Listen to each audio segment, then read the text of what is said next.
Hi students, welcome to Global Online Classes YouTube channel. Please subscribe, share and like. ఈ వీడియోలో మనము ఈ video క్లాస్లో మనము సీటెట్ యొక్క పేపర్ 1, పేపర్ 2 యొక్క సిలబస్ గురించి మనము తెలుసుకుందాం.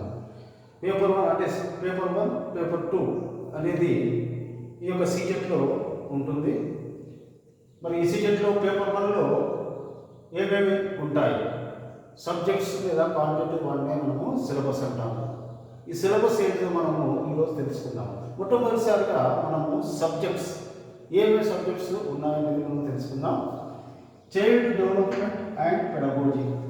చైల్డ్ డెవలప్మెంట్ అండ్ పెడగోజీ అంటే శిశు వికాసము మరియు బోధనా శాస్త్రం. రెండవది ఇంగ్లీష్ లాంగ్వేజ్ అండ్ పెడగోజీ అంటే ఇంగ్లీష్ భాష మరియు బోధనా శాస్త్రము. మ్యాథమెటిక్స్ అంటే గణితము మరియు బోధనా శాస్త్రము. అదేవిధంగా environmental studies and pedagogy. Environment అంటే వాతావరణం మరియు దాని యొక్క బోధనా శాస్త్రం. ఇవి ఈ సిలబస్ వచ్చేసి మనకు సీటెట్లోని పేపర్ 1లో ఉంటాయి కనుక మీరు ఈ యొక్క సబ్జెక్ట్స్ మీరు గుర్తు పెట్టుకోవాలి. చైల్డ్ డెవలప్మెంట్ అండ్ పెడగోజీ, శిశు వికాసము మరియు బోధనా శాస్త్రంలోని టాపిక్స్ ఏమున్నాయి? టాపిక్స్ వచ్చేసి దాదాపుగా 22 టాపిక్స్ ఇందులో ఉంటాయి. మొట్టమొదటి వచ్చేసి concept of development and it's relationship with learning. Concept of development వికాసం యొక్క ఉద్దేశము, తర్వాత మరియు దాని యొక్క సంబంధము, నేర్చుకోవడంలో దాని యొక్క సంబంధం. తర్వాత principles of child development. Principles of child development శిశు వికాసంలో ఉండే సూత్రాలు. Influence of heredity and environment అంటే బాల్యతరంలో లేదంటే శిశువు పైన చూపే ప్రభావాలు.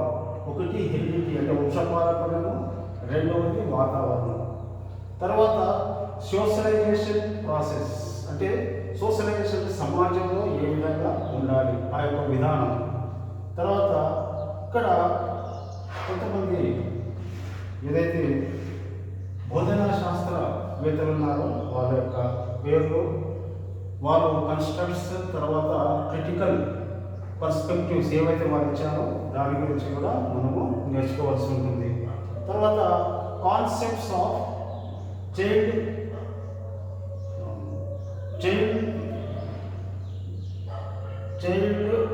Centred and progressive education.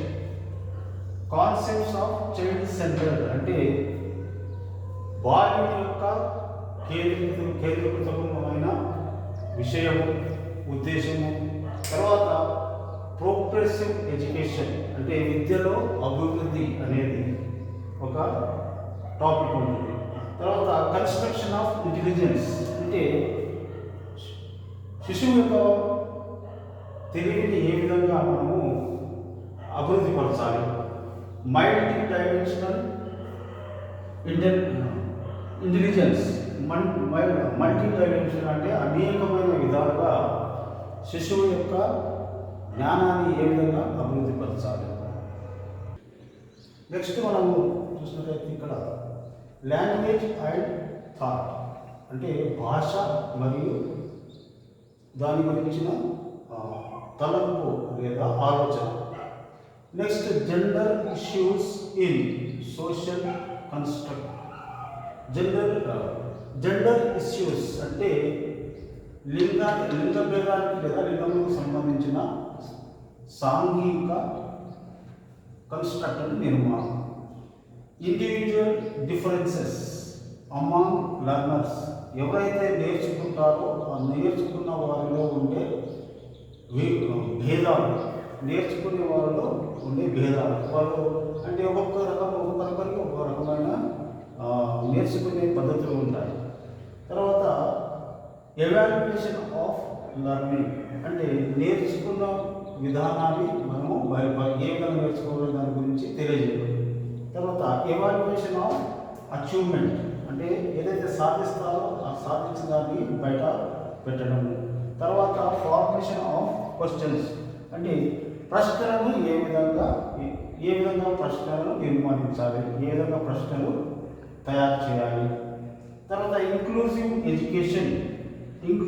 Education and addressing children from divorce backgrounds, అంటే వివిధ అంశాల గురించి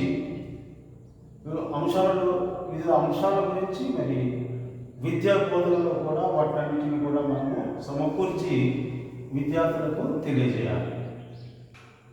నెక్స్ట్ మనం చూసినట్లయితే identifying and addressing disabled and learning disability children. ఇక్కడ ఐడెంటిఫైయింగ్ అండ్ అడ్రస్సింగ్ అంటే డిసేబుల్డ్ అని అన్నారు. డిసేబుల్డ్ అంటే ఎవరైతే అంటే నేర్చుకోవడంలో కొంతగా బలహీనంగా ఉంటారో వాళ్ళను గుర్తించాలి, ఐడెంటిఫై చేయాలి. ఆ తర్వాత ఐడెంటిఫై చేసి లర్నింగ్ డిసేబిలిటీ చిల్డ్రన్ అంటే వాళ్ళని ఏ విధంగా నేర్చుకోవాలనేది ఆ పిల్లలకు నేర్పించడం. డిసేబిలిటీ అంటే వాళ్ళు నేర్చుకోవడంలో కొంచెం వెనుకబడి ఉండడాన్ని మనం డిసేబిలిటీ అంటాం. అది ఒక టాపిక్. తర్వాత identifying addressing the talented, creative, specially abled learners. విద్యార్థులు కొంతమంది చురుకుగా ఉంటారు, మంచి జ్ఞానం కలిగి ఉంటారు, వాళ్ళను కూడా గుర్తించి వాళ్ళకు అడ్రస్సింగ్ ద టాలెంటెడ్ అంటే వాళ్ళకు టాలెంట్ గురించి తెలియజేయడం. తర్వాత క్రియేటివిటీ అంటే ఏదైతే క్రియేటివ్ చేసే విధానం అంటే ఏదైనా కొత్త విషయాలు వాళ్ళు కనుగొనే విధంగా. తర్వాత ఏబుల్డ్ లెర్నర్స్ అంటే ఎవరైతే నేర్చుకోవడానికి వాళ్ళు సామర్థ్యాన్ని కలిగి ఉంటారో అటువంటి వారిని కూడా గుర్తించి వారికి బోధించాలి అనేది ఒక టాపిక్. తర్వాత థింకింగ్ లెర్నింగ్ ఇన్ చిల్డ్రన్ అంటే శిశువులలో లేదా పిల్లలలో ఆలోచించే విధానము, తర్వాత నేర్చుకునే విధానం అనేది ఒక టాపిక్ ఉంటుంది.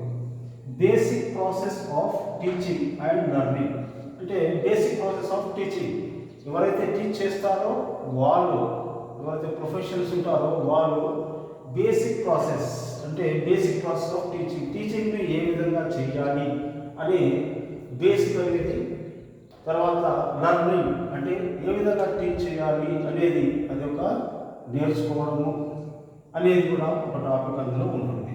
తర్వాత alternative concepts of learning in children అంటే విద్యార్థులు నేర్చుకుంటారు కనుక ఆ నేర్చుకున్న వాటిలో ఆల్టర్నేటివ్ కాన్సెప్ట్స్ అంటే ఏవైతే ఉద్దేశాలు ఉంటాయో ఆ ఉద్దేశాలకు ఒకటి కాక ఇంకొక ఉద్దేశాన్ని ఆ ఉద్దేశాలతో వారికి నేర్పించడం. నెక్స్ట్ వచ్చేసి కాగ్నిషన్ అండ్ ఎమోషన్ అనే topic child development and pedagogy ఉంటుంది. కాగ్నిషన్, ఎమోషన్ అంటే mental and physical process. Mental అంటే మానసికంగా, తర్వాత శారీరకంగా సంబంధించిన టాపిక్ అందులో ఉంటుంది. తర్వాత మోటివేషన్ అండ్ లెర్నింగ్ అంటే నేర్చుకోవడానికి విద్యార్థిని ఏ విధంగా సిద్ధపరచాలి. నేషనల్ క్యారికులం ఫ్రేమ్వర్క్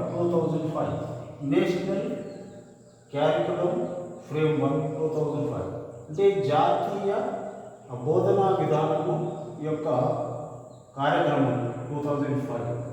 ఇవి ఇంతవరకు వచ్చేసి మనకు చైల్డ్ డెవలప్మెంట్ అండ్ పెడగోగికి సంబంధించిన 22 టాపిక్లు ఉంటాయి. 22 టాపిక్లలో 1 లేదా 2 ప్రశ్నలు వస్తాయి కనుక మీరందరూ కూడా ఈ యొక్క టాపిక్స్ను క్షుణ్ణంగా అంటే డీప్గా మీరు చదివినట్లయితే మీరు ఆ యొక్క క్వశ్చన్స్కు ఆన్సర్ రాయగలిగే అవకాశాలు ఉంటాయి. నెక్స్ట్ మనం చూసినట్లయితే ఇంగ్లీష్ లాంగ్వేజ్లో గ్రామర్. నెక్స్ట్ సబ్జెక్ట్ వచ్చేసి ఇంగ్లీష్ లాంగ్వేజ్లో గ్రామర్ డైరెక్ట్గా గ్రామర్ క్వశ్చన్స్ డైరెక్ట్గా అందులో ఇవ్వరు కానీ అడగబడవు కానీ, అయితే అన్సిన్ ప్యాసేజ్ ఇచ్చి తర్వాత అన్సిన్ పోయమ్స్ ఏవైతే ఉన్నాయో ఈ పోయమ్స్ వచ్చి ఆ పోయమ్స్లో ఇంగ్లీష్ లాంగ్వేజ్లో గ్రామర్ గురించి అంటే మనం ఈ గ్రామర్ నుంచి డైరెక్ట్ క్వశ్చన్స్ అడగడం, కానీ ఈ అన్సిన్ ప్యాసేజ్ ఇస్తారు. ఆ అన్సిన్ ప్యాసేజ్ తర్వాత అన్సిన్ పోయం ఇస్తారు. ఆ పోయంలో గ్రామర్ అను ఐడెంటిఫై చేయమని అంటారు. అయితే ఈ గ్రామర్కు సంబంధించిన వీడియోను ఆల్రెడీ మేము అప్లోడ్ చేసినాము కనుక మీరు సబ్స్క్రైబ్ చేసుకోండి, షేర్ చేయండి, లైక్ చేయండి. ఓకే.